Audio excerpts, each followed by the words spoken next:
Assalamualaikum warahmatullahi wabarakatuh. Halo pemirsa setia Sultan TV dimanapun Anda berada. Kembali lagi bersama saya Raudloh Rida, tentunya dalam dialog bincang hari ini.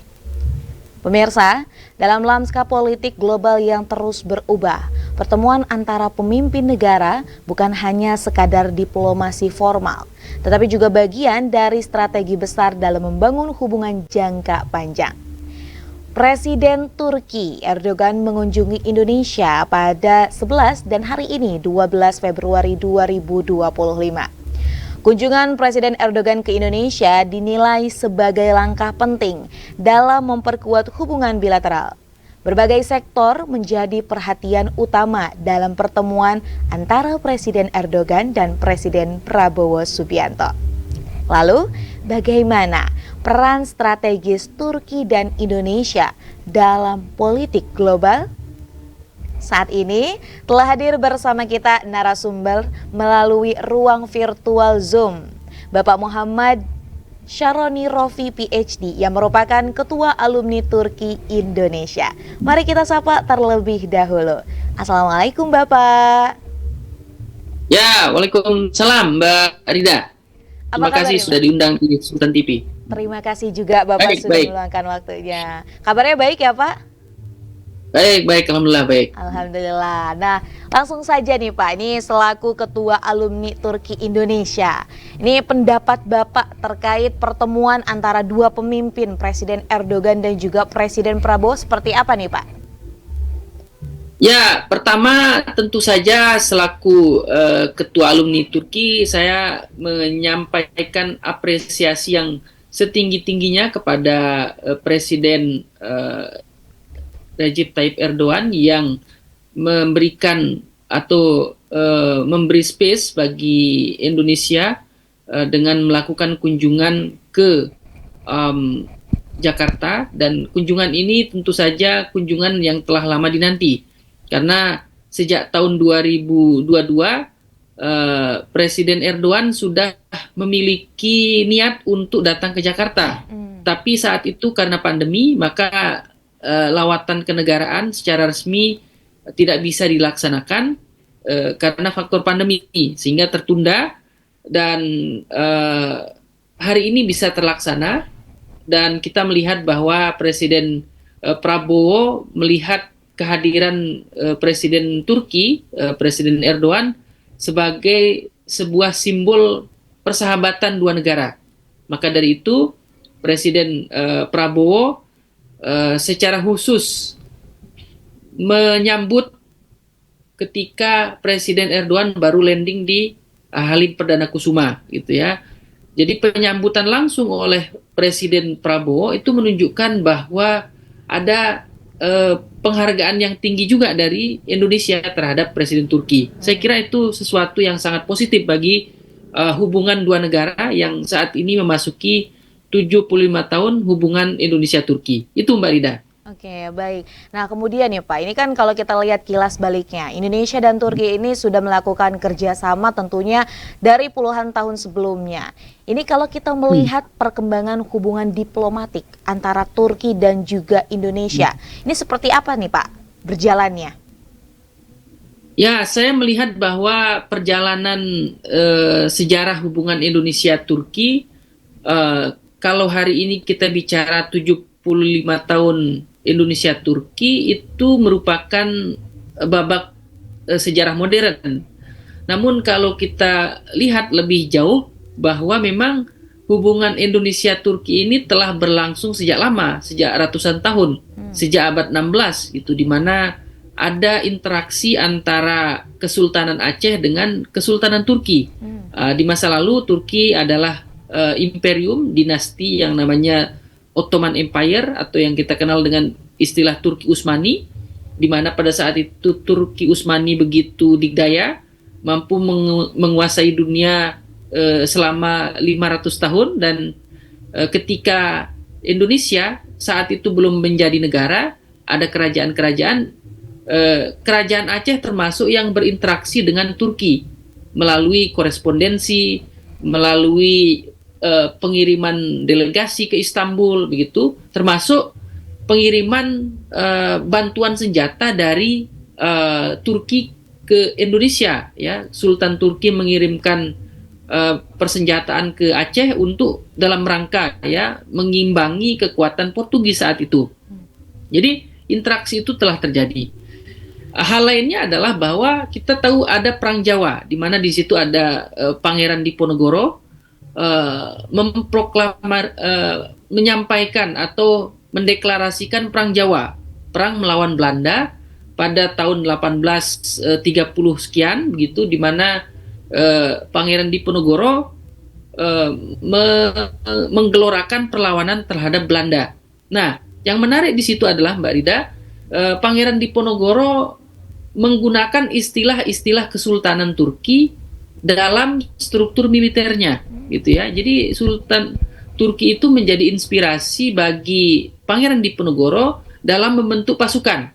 Jadi nama-nama pasukannya itu terinspirasi dari nama Turki, gitu ya.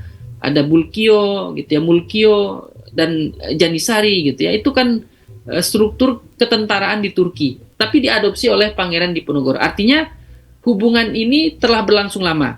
Nah, hal lainnya adalah masyarakat Indonesia ketika mendengar Turki itu sangat akrab. Terbukti dulu di saat Piala Dunia itu, Piala Dunia 2002, di mana salah satu semifinalis yang lolos adalah Turki, masyarakat Indonesia kompak memberikan dukungan pada Turki. Artinya secara emosional masyarakat Indonesia itu begitu dekat dengan Turki. Kemudian di level pemimpin ada kedekatan personal antara Presiden Prabowo dengan Presiden Erdogan begitu. Dan tentu saja kedekatan itu membantu terwujudnya kerjasama di berbagai aspek. Di aspek pertahanan misalkan ada kerjasama bidang industri pertahanan antara PT Pindad di Bandung dengan FNSS di Istanbul dan Ankara yang melahirkan produk-produk tank yang kompetitif di pasar global.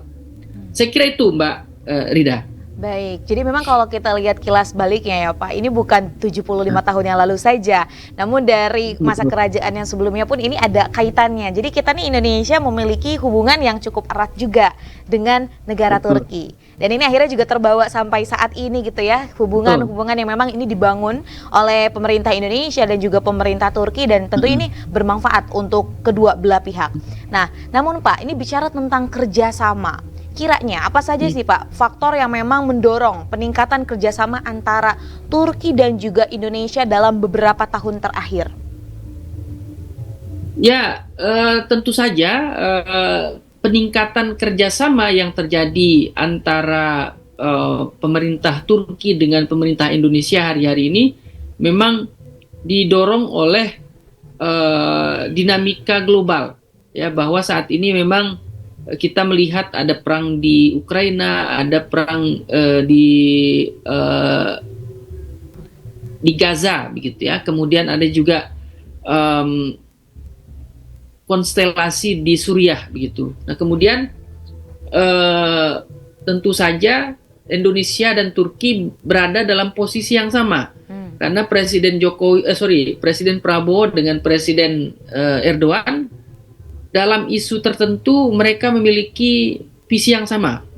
Dalam isu Palestina misalkan, baik Presiden Prabowo maupun Presiden Erdogan menganggap di situ ada ketidakadilan global. Maka dunia harus bertindak, dunia harus bereaksi. Caranya bagaimana? Yaitu dengan menggalang kekuatan Global South, di mana Global South itu diisi oleh sebagian besar negara Muslim, sebagian besar negara Amerika Latin, dan negara-negara berkembang lainnya yang memiliki kehendak supaya ada keadilan global gitu. Nah, kemudian faktor lainnya tentu saja karena ada kebutuhan, ya. Jadi memang di satu sisi Indonesia ini memiliki sumber daya yang melimpah, tetapi hilirisasinya itu belum mencapai akselerasi tingkat tinggi gitu. Di sisi lain Turki industrialisasinya sudah mulai menggeliat.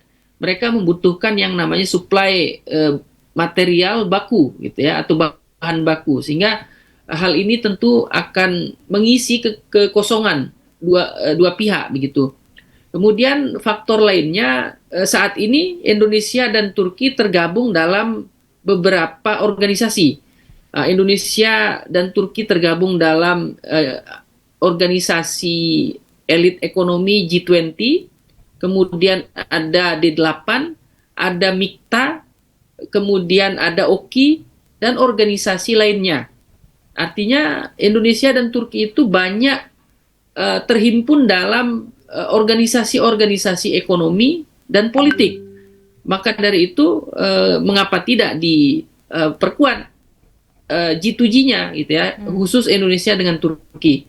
Maka dalam pertemuan di Istana Bogor, Presiden Prabowo menyampaikan bahwa untuk pertama kalinya ini dilakukan yang namanya high level meeting antara dua negara begitu, sebagai koridor untuk memperkuat kerjasama dua negara.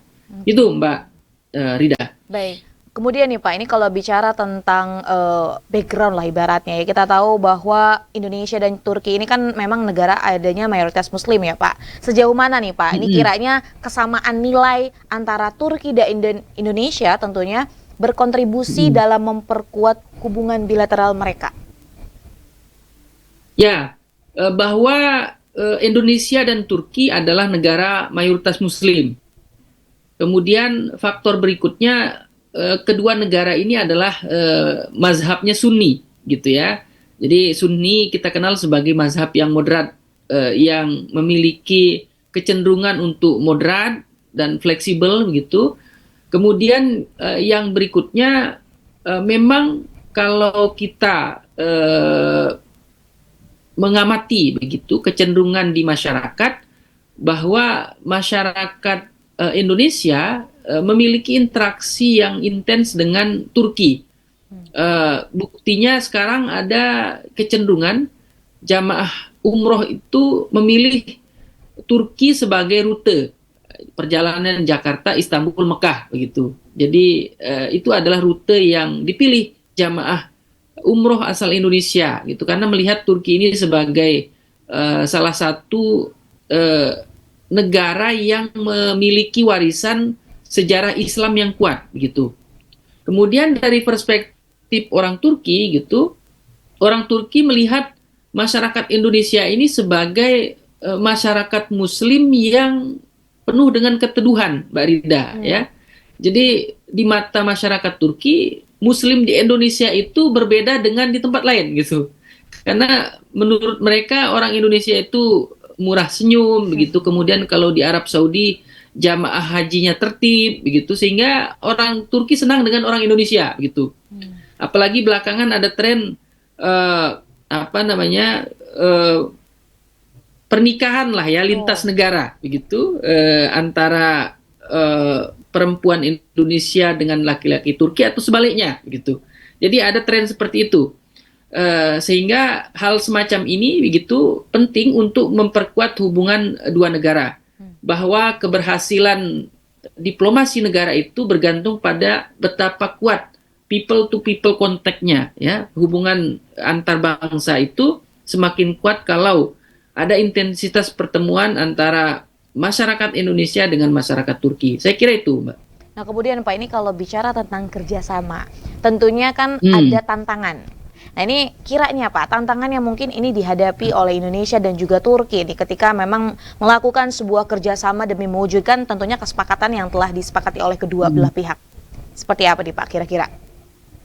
Baik, untuk tantangan memang dalam urusan kerjasama antar negara, MOU itu adalah intention, keinginan, kehendak.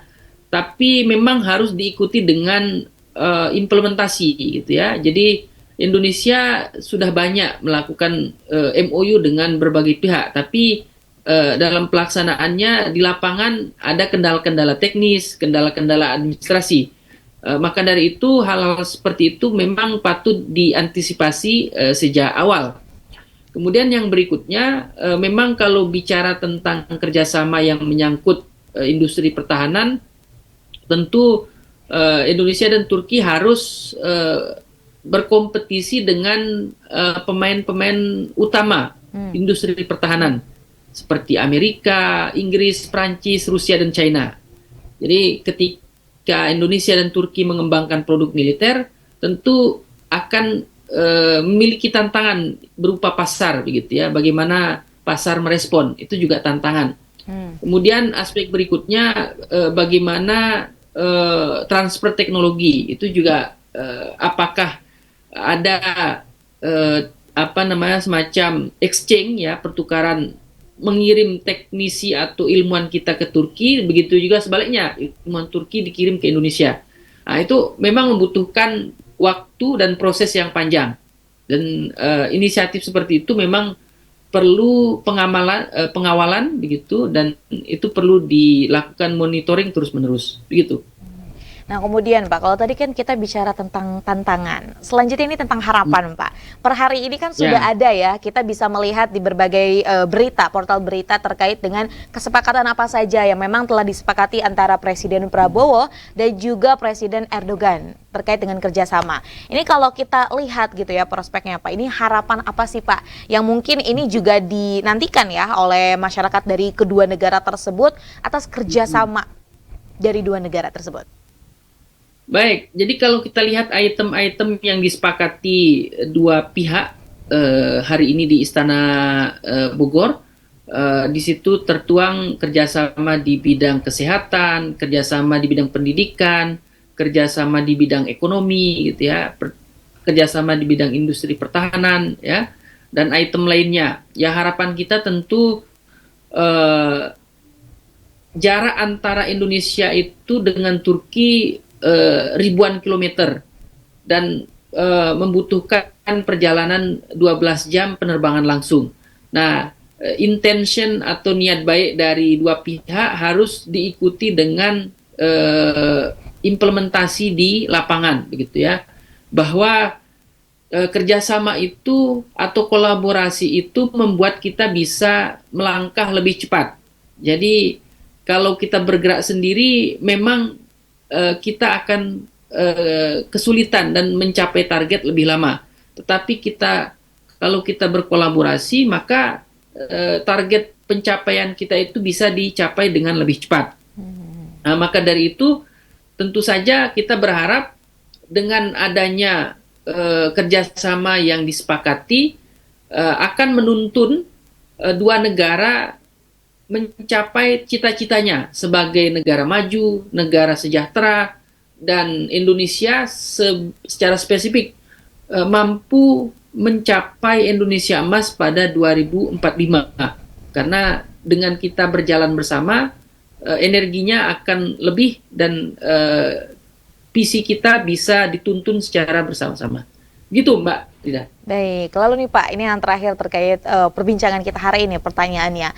Bagaimana strategi terbaik nih Pak bagi kedua negara untuk memperkuat kerjasama strategis dalam menghadapi dinamika politik global di masa depan tentunya?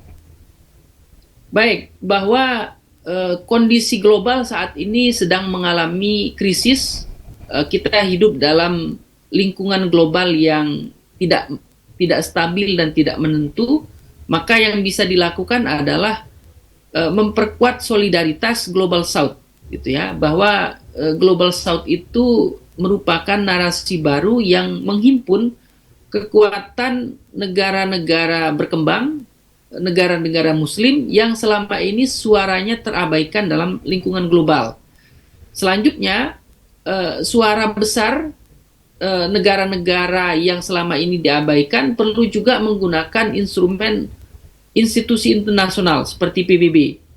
PBB sebagai organisasi internasional adalah harapan banyak pihak, ya. Maka dari itu Indonesia dan Turki bisa menggunakan pendekatan kerjasama internasional, kolaborasi Global South, negara-negara Muslim untuk memperkuat kemitraan dengan seluruh negara di dunia untuk menyatakan sikap yang sama, bahwa ada kehendak perubahan, ada kehendak reformasi di tingkat global sehingga hukum internasional bisa ditegakkan dan seluruh masyarakat di dunia ini bisa hidup secara damai, hidup secara berdampingan di bawah payung hukum-hukum internasional yang dihormati. Saya kira itu, Mbak Rida. Terima kasih Bapak atas jawaban-jawabannya yang ini juga sungguh bermanfaat sekali Pak, menambah ilmu juga dan tentunya ini dapat dirasakan juga oleh pemirsa setia Sultan TV dimanapun Anda berada. Nah baik Bapak, tidak terasa kita sudah di penghujung acara, namun sebelum kita menutup nih Pak perjumpaan kita pada hari ini, boleh disampaikan closing statement nih Pak terkait tema kita hari ini, peran strategis Turki Indonesia dalam politik global. Silakan Bapak. Kerjasama antara Indonesia Turki yang memasuki 75 tahun menandai era yang sangat penting.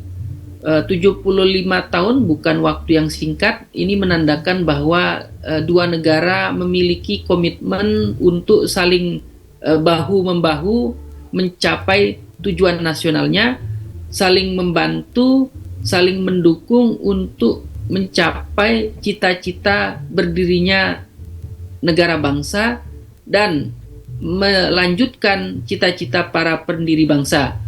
Oleh sebab itu, kami selaku Ketua Alumni Turki tentu saja berharap dengan adanya pertemuan antara Presiden Prabowo Subianto dengan Presiden Recep Tayyip Erdogan di Jakarta dan di Bogor menjadi milestone atau pijakan dalam melihat optimisme di masa depan, bahwa berjalan bersama, bekerja bersama mampu membuat kita lebih kuat dan mendapatkan penghormatan lebih tinggi dari negara-negara lain di seluruh dunia.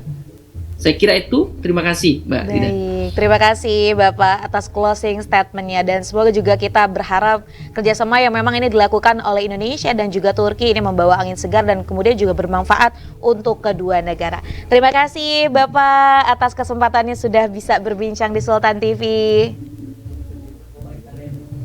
Baik, semoga nanti ya Bapak sehat dan sukses selalu Bapak. Kita tutup perjumpaan kita pada hari ini. Pemirsa setia Sultan TV dimanapun Anda berada. Demikian perbincangan kita hari ini bersama Bapak Muhammad Syaroni Rofi PhD yang merupakan Ketua Alumni Turki Indonesia.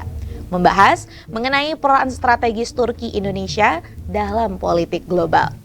Semoga apa yang kita perbincangkan hari ini dapat bermanfaat dan juga berkelanjutan.